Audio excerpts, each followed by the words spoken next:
the Qronge Thunder.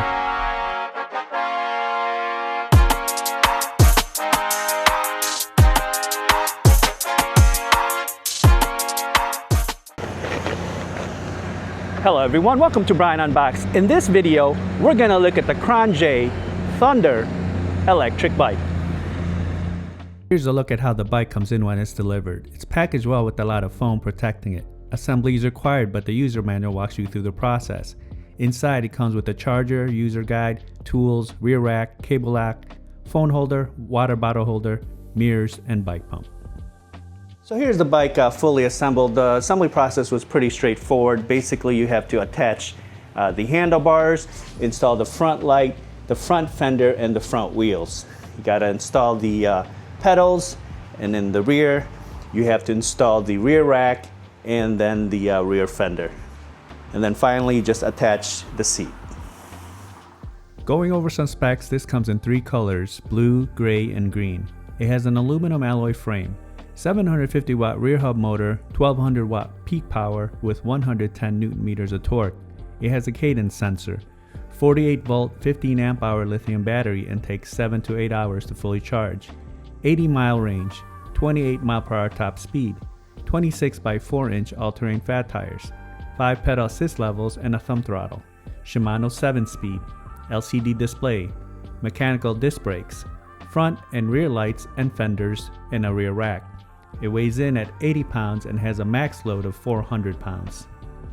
I'll walk through around the bike. You can see that the front has the front light, the front fender, the front suspensions. You got the 26 by 4 inch fat tires, the mechanical disc brakes, and then towards the middle and the back you have the battery keyhole, you have the battery, and then the rear you have the mechanical disc brakes, rear fender, rear rack, along with the rear light.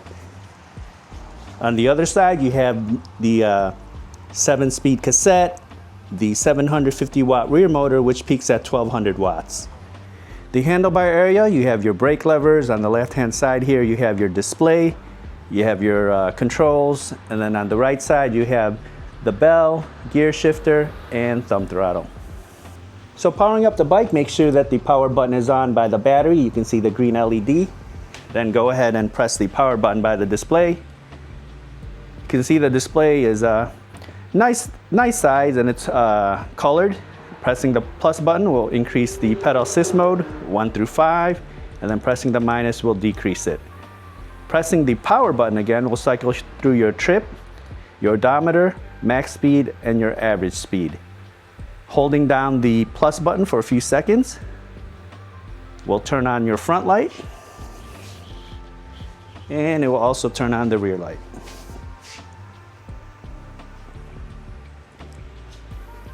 And then pressing the minus button for a few seconds will activate your walk assist feature.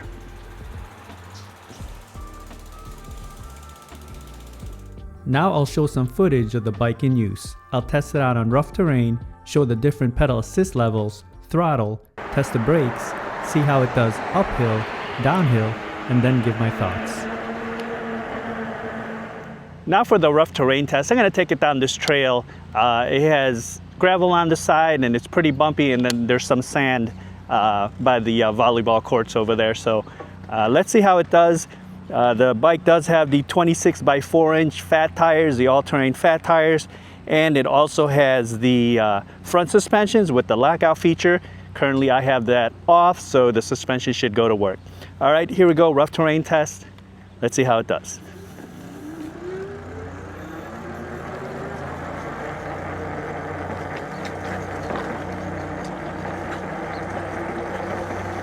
All right, so far so good, absorbing the bumps really well here. The seat is wide and very soft, so that helps. Onto the gravel here.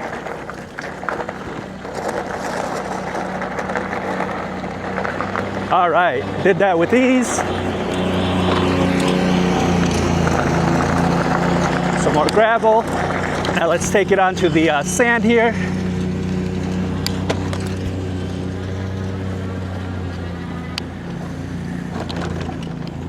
All right. Now onto the speed test. The bike does have the 5 pedal assist levels, 1 through 5. I'm going to cycle through each level and see how fast that goes. And then after that, we'll just use the thumb throttle. All right, here we go. Pedal assist 1.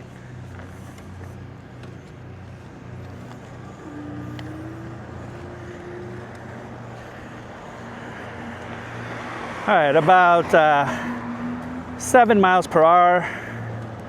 Moving to pedal assist 2. Picking up some more speed here.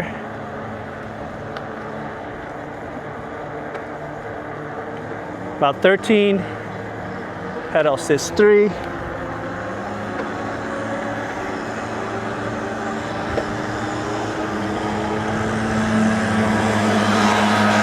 About 19.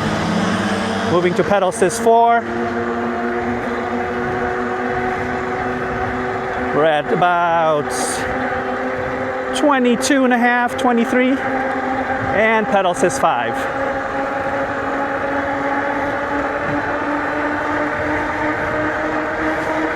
So we're at 27, 28. So it looks like 28 on pedal assist 5. So with the pedal assist, we reached 28 miles per hour on pedal assist 5.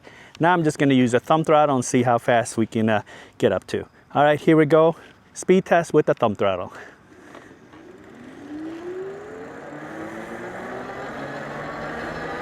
Very smooth acceleration. It feels really stable.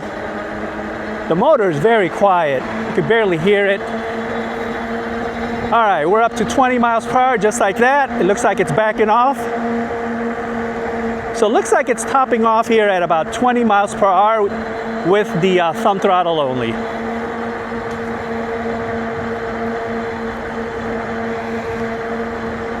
There's no rattles, no vibrations, very stable here.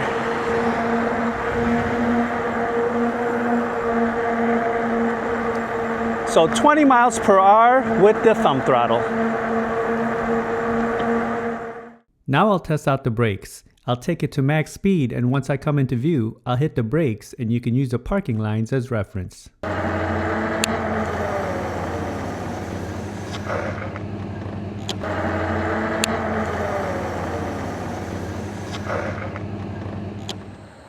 Time for the uphill test. I'm going to take it up this road. It has a nice gradual incline throughout.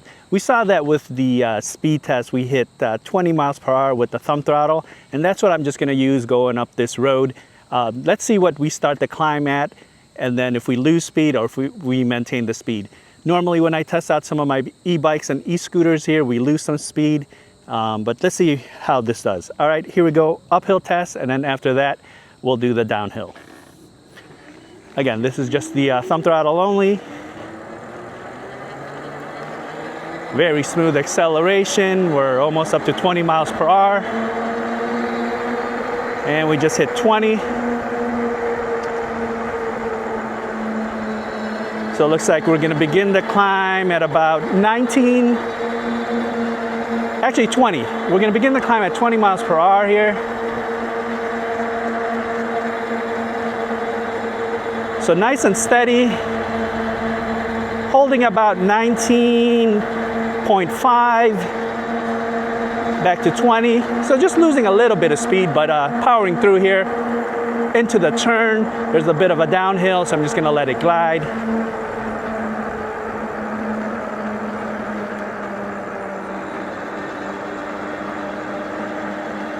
So with the uphill test, we began the climb at 20 miles per hour and pretty much maintained that. We just lost a little bit of speed down to 19.5, but it powered through and made it up the road with no problems. Now we'll do the downhill test. Let's see how it handles, and as always, I'll probably have to slow it down at that midpoint area. All right, here we go, downhill test.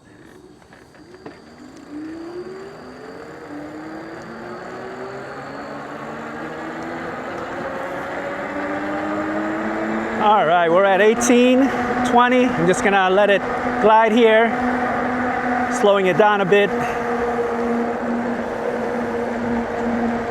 Very smooth handling.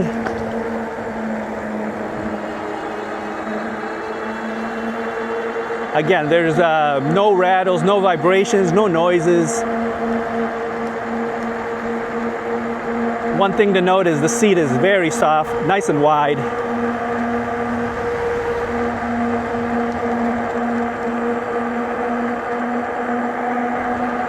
All right, continuing down the road, we're at about 20 miles per hour as we make it downhill here.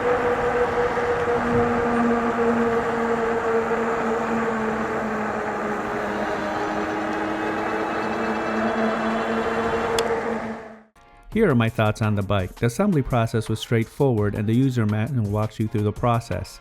I didn't run into any issues. The paint is a gloss finish and there were no imperfections during the shipping process. I like that it comes with the lights, rear rack, fenders, and all the other accessories. The bike feels solid and well put together. The frame is on the larger side, so for shorter riders, keep that in mind. The cables are well organized and the majority are ran through the frame. The saddle is wide and soft and very comfortable, and I had no issues during longer rides. The handlebars are a good length and the steering felt stable. No rattles or vibrations.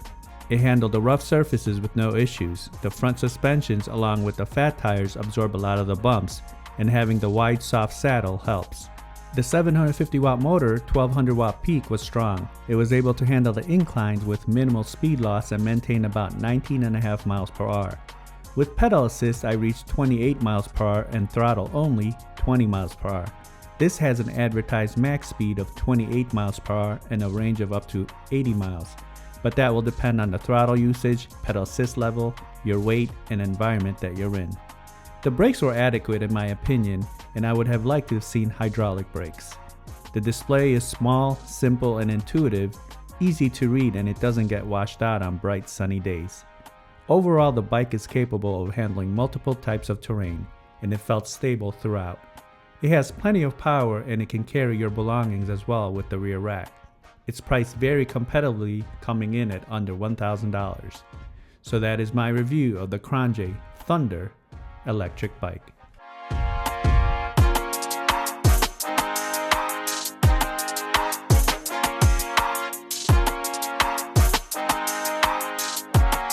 If you like my video, go ahead and hit that like button, and if you haven't subscribed yet, hit that subscribe button as well. Until next time, this is Brian Unboxed. Take care, everyone.